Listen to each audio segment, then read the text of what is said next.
Here is the paradox that the power cartographer maps when two governments make contradictory official claims about the same military event in real time. Both cannot be entirely right. But in the specific architecture of the information war running beneath this crisis, both can be simultaneously, strategically wrong in opposite directions. And the contradiction between their claims is more informative than either claim individually. Iran says it hit a U.S. warship with 2 missiles near Jask Island. The Pentagon says no ship was struck. Map those two statements against each other. The territory they describe is the same patch of ocean. The events they describe are incompatible. And the question the skeptic watching this needs answered is not who is lying. It is what each government's specific lie reveals about what actually happened. The bill that arrives late in the information war is credibility. Every official claim made during a conflict is a loan taken out against the reserve of credibility that the claiming government holds with its audience. When the claim is accurate, the loan is repaid with interest. The audience trusts the next claim more. When the claim is false, the loan defaults. The audience trusts the next claim less.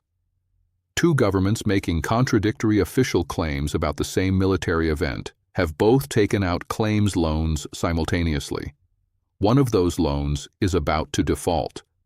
The forensic question is which one, and the answer, mapped carefully against the available evidence, changes the credibility reserve that each government holds for every future claim in this crisis. Tonight I want to map the information terrain of the Jask Island incident with the same precision I would apply to a military map, not to determine who is lying in the abstract, but to identify where each government's structural incentive to manage disclosure aligns with the specific content of their claim, and what that alignment tells us about the actual events on the water near Jask Island on the night in question.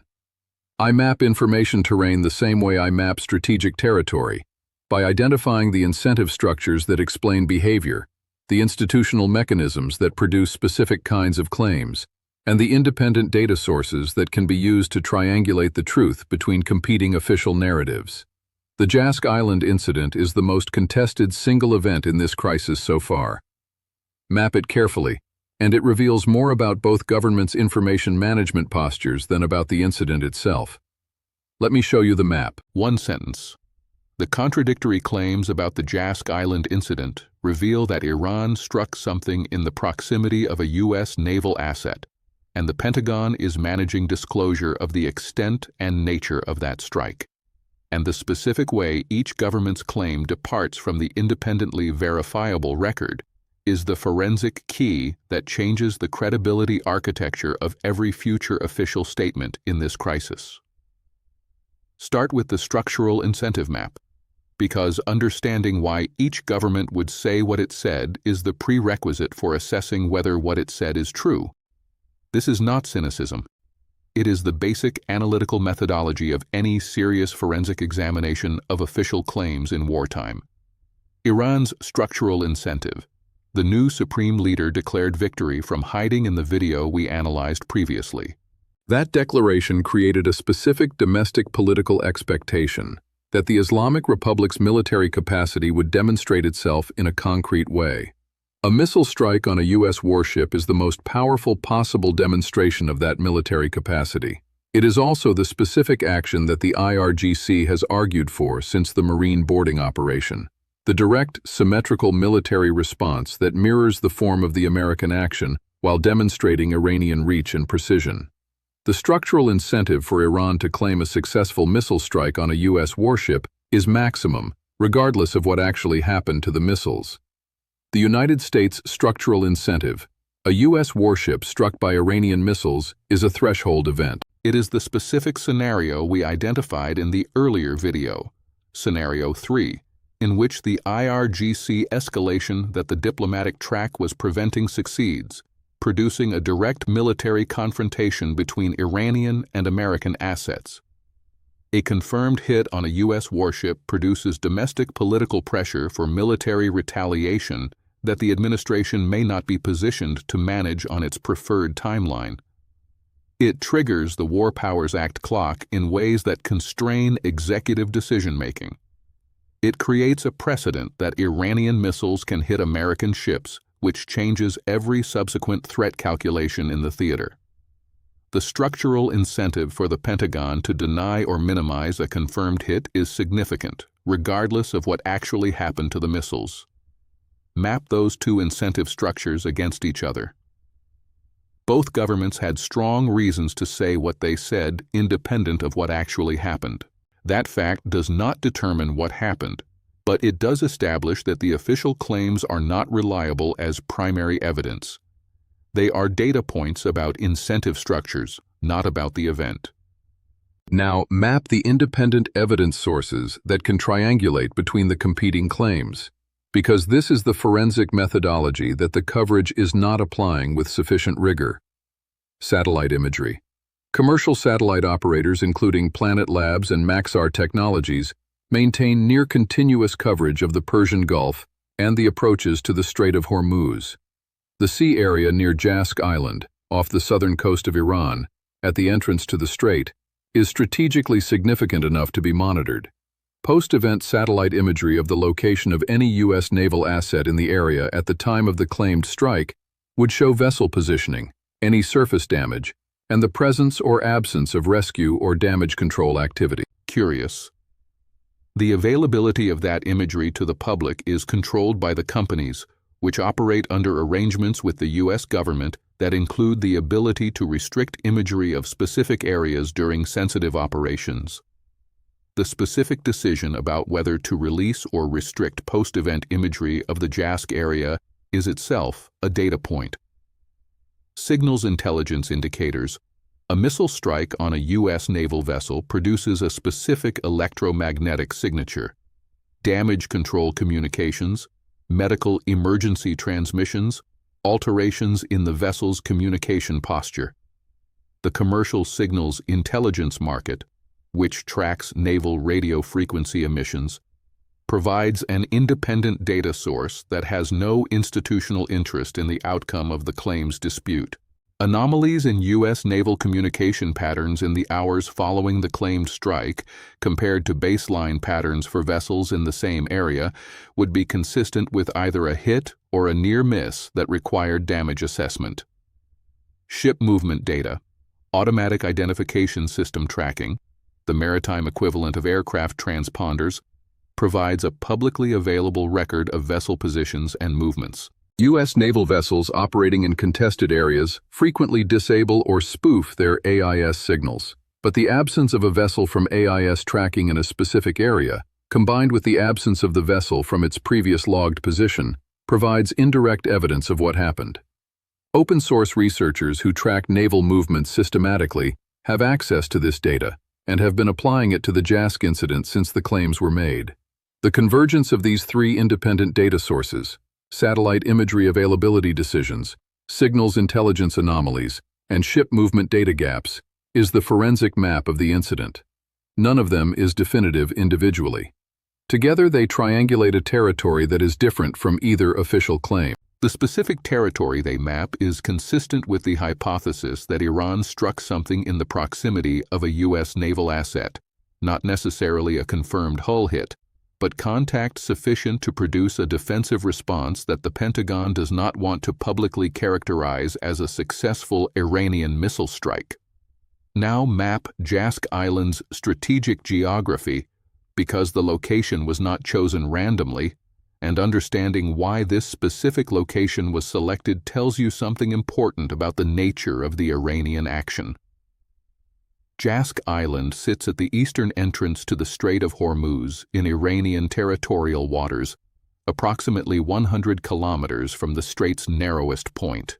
It is the site of a major Iranian naval base and missile installation that has been significantly expanded in recent years. It is also positioned at the edge of the zone where Iranian anti-ship missile systems, specifically the Noor and Qadr systems, which are Iranian adaptations of Chinese C-802 technology, have verified effective range against naval targets. A U.S. naval asset in the waters near Jask Island is not an accidental presence. Those waters are a deliberate operational zone, either conducting freedom of navigation operations near Iranian territorial waters monitoring Iranian naval activity out of the Jask base, or positioned as part of the deterrence posture that has been the U.S. naval stance throughout this crisis. An Iranian missile system firing from the Jask base against a U.S. asset in those waters is firing from a prepared position against a target that was within planned engagement range. The strategic logic of selecting Jask as the location for the first direct Iranian missile strike against a U.S. asset is precise. It demonstrates Iranian capability to threaten the eastern approach to Hormuz. It uses a prepared military installation with established systems rather than improvised weapons. It occurs within Iranian territorial waters, in a zone where the legal ambiguity of U.S. presence creates a narrative complication for the Pentagon's response framing, and it is calibrated to be a demonstration of reach and precision rather than a war-starting action, which is why the claim of 2 missiles rather than a sustained barrage. Now map what this specific contradiction does to every future official claim both governments make in this crisis, because this is the angle the coverage is not connecting, and it is the most consequential long-term consequence of the Jask incident. The credibility reserve operates on a compound basis. A government that has made a false official claim about a military event does not simply lose credibility on that specific claim. It loses credibility on the category of claims, military incident reports, across the duration of the conflict. Every subsequent official Pentagon statement about whether Iranian missiles hit U.S. assets will be received by the skeptical audience with the Jask contradiction as a prior. Every subsequent Iranian military communique about successful strikes will be received with the same prior from the opposite direction. The specific damage to each government's credibility reserve is asymmetric. The United States' credibility in military incident reporting is a critical operational asset. Allies use it to calibrate their own threat assessments. Financial markets use it to price conflict risk. Domestic audiences use it to evaluate the administration's management of the crisis. If the Pentagon's claim that no ship was struck is subsequently contradicted by satellite imagery or open-source analysis, the reputational damage to U.S. military incident reporting extends beyond this crisis to the credibility of future Pentagon claims in future conflicts. That is a strategic asset that is difficult and slow to rebuild once it has been publicly compromised. Iran's credibility damage runs in the opposite direction. If the Iranian claim of a successful missile strike is subsequently shown to be false or exaggerated, if the missiles missed or caused minimal damage, the IRGC's military credibility, which is the basis for deterrence against future operations, is degraded. The IRGC's deterrence value rests on the credibility of the threat that its precision missile systems can hit what they aim at. A missed or minimally effective strike, publicly documented, reduces the credibility of the IRGC's deterrence posture in ways that affect how adversaries calculate the risk of future military operations against Iranian assets. Now trace the information war running beneath the military one, because the Jask incident is as much an information event as a military one, and the information terrain it has created will shape every subsequent communication from both governments. The information war in this crisis has been running since before the first military operation. Iran has used the piracy framing, the victory declaration, and the Jask missile claim to construct a narrative of Iranian agency and capability for the domestic audience and the Global South alignment audience simultaneously. The United States has used official denials, maximum pressure framing, and the no-deal signal to construct a narrative of American determination and Iranian isolation for its domestic audience and its allied audience. The Jask incident is the most direct collision of those two narratives. The specific form of the collision, contradictory official claims about a military event that can in principle be verified through independent sources, creates a verification dynamic that is unusual in the history of this kind of information contest. Most official claims in wartime are difficult to verify because the events they describe are not captured by independent monitoring systems. The Jask incident occurs in a highly monitored stretch of ocean, with commercial satellite coverage, signals intelligence monitoring, and ship movement tracking, all producing data that can be applied to the competing claims. The availability of independent verification means that the information war around the Jask incident has a specific structure. Both governments know that the truth will be partially accessible to open-source researchers and commercial intelligence firms within days of the incident. That knowledge shapes how each government calibrates its claim. A government that knows satellite imagery will show damage to a vessel claims the incident was minor or uninvolved. A government that knows the missiles missed or caused minor damage claims a successful, precise strike.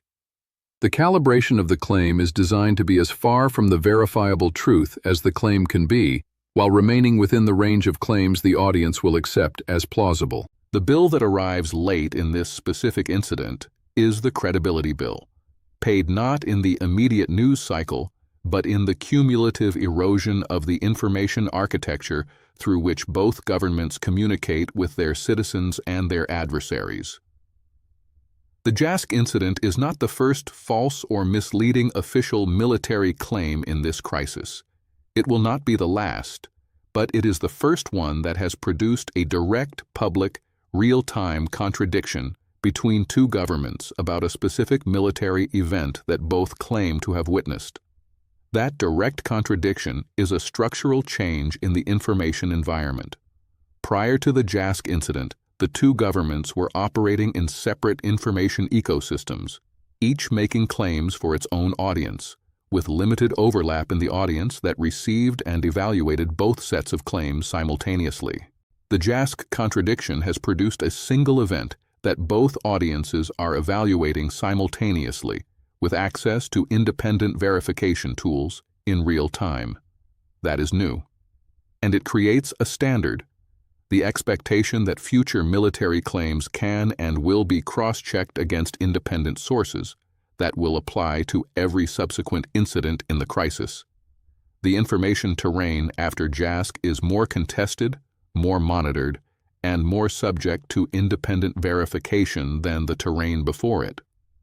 For the skeptic who has been watching two governments manage information selectively throughout this crisis, the Jask incident is a moment when the management got harder, when the independent verification tools became more widely deployed and more capable than the official information management apparatus can fully accommodate. The bill for every previous selective disclosure is now accumulating interest, and Jask is the event that made the maturity date visible. Iran faces a specific information management problem. The Jask claim has committed the IRGC's credibility to a successful missile strike that independent sources are in the process of evaluating. If the evaluation confirms the claim, the IRGC's deterrence credibility increases, and the new Supreme Leader's victory narrative receives its most concrete validation. If the evaluation contradicts the claim, the IRGC must choose between doubling down, which requires producing evidence it may not have, or allowing the claim to be quietly superseded by events, which reduces the deterrence credibility that was the point of making the claim in the first place. The Pentagon faces the mirror image problem. The no ship was struck claim has committed the U.S. military's incident reporting credibility to a position that independent sources are evaluating. If satellite imagery and open-source analysis confirm no damage, the Pentagon's credibility on this specific claim is restored. If they contradict it, showing evidence of damage, of defensive posture changes, of vessel repositioning inconsistent with a clean miss, the Pentagon must explain the gap between its official claim and the independently verifiable record. That explanation, whatever form it takes, becomes the most important single data point in the subsequent credibility calculation for every future Pentagon military incident report. The skeptic watching this does not need to determine the physical truth of the Jask incident to draw the most important conclusion available. Two governments have made contradictory official claims about a military event. Both have structural incentives for their specific claims that are independent of physical reality, and the independent verification tools that are now deployed against those claims will produce a verdict that changes the credibility architecture of the entire subsequent information environment. The managed disclosure era of this crisis is ending. The verified reality era is beginning. Scenario 1. Independent verification confirms the Iranian claim. Satellite imagery shows damage to a U.S. vessel or a significant defensive response inconsistent with a clean miss. The Pentagon's "no ship was struck" claim is publicly contradicted. The administration manages the revelation through a carefully structured disclosure, acknowledging minimal damage from what it characterizes as an unsuccessful strike that caused no significant harm. The information management operation is partially successful in minimizing the domestic political impact, but does not prevent a significant credibility withdrawal from the Pentagon's military incident reporting account. Iran's deterrence credibility increases. The escalation pressure on Washington to respond militarily intensifies. Scenario 2. Independent verification confirms the Pentagon claim. Satellite imagery shows no damage. Signals intelligence shows no anomalies consistent with a hit. Ship movement data shows the vessel continuing its operations undisturbed. Iran's claim of a successful strike is publicly contradicted. The IRGC's deterrence credibility is reduced. The new Supreme Leader's victory narrative is undermined by the most public possible evidence that the military demonstration it depended on was not what it was claimed to be. Domestic pressure within Iran's political system intensifies in ways that may accelerate rather than reduce the IRGC's pressure for a genuine successful strike. Scenario 3. Independent verification is inconclusive. The satellite imagery is restricted by the U.S. government's arrangement with commercial providers. Signals intelligence data is ambiguous. Ship movement data gaps are consistent with multiple interpretations. Both governments' claims remain publicly unchallenged by definitive independent evidence. The information contest continues in a state of permanent ambiguity that both governments can manage separately for their respective audiences. This scenario preserves both governments' information positions, but does not resolve the underlying military reality, and the bill for the ambiguity continues to compound. Scenario 4. A third-party government with independent intelligence collection capability, most likely Israel, with its documented capability to monitor Iranian missile systems and U.S. naval movements simultaneously, makes the physical truth available through a deliberate intelligence sharing or leak. Israel's strategic interest in the outcome of the Jask information contest is direct. The credibility of Iranian anti-ship missile systems affects Israeli naval risk calculations in the Mediterranean and Red Sea. Israeli intelligence disclosure of what actually happened near Jask Island would be the most consequential information event of the entire crisis, and it is the scenario that neither the United States nor Iran can fully control. If you are a skeptic who has been tracking both governments' information management throughout this crisis, who watched the ceasefire extension cycle without operational content, the no-deal signal without an alternative framework, and the victory declaration from hiding, the Jask incident is the event that most clearly reveals the information architecture of the crisis for what it is. Two governments simultaneously managing their audience's perception of a military reality that neither can fully control and that independent verification tools are increasingly capable of mapping accurately. The controlled frustration the honest skeptic feels is the correct response to two governments simultaneously making contradictory official claims about an event that their citizens have a direct interest in understanding accurately. The frustration is not about the existence of strategic communication in wartime. That is a permanent feature of all conflicts.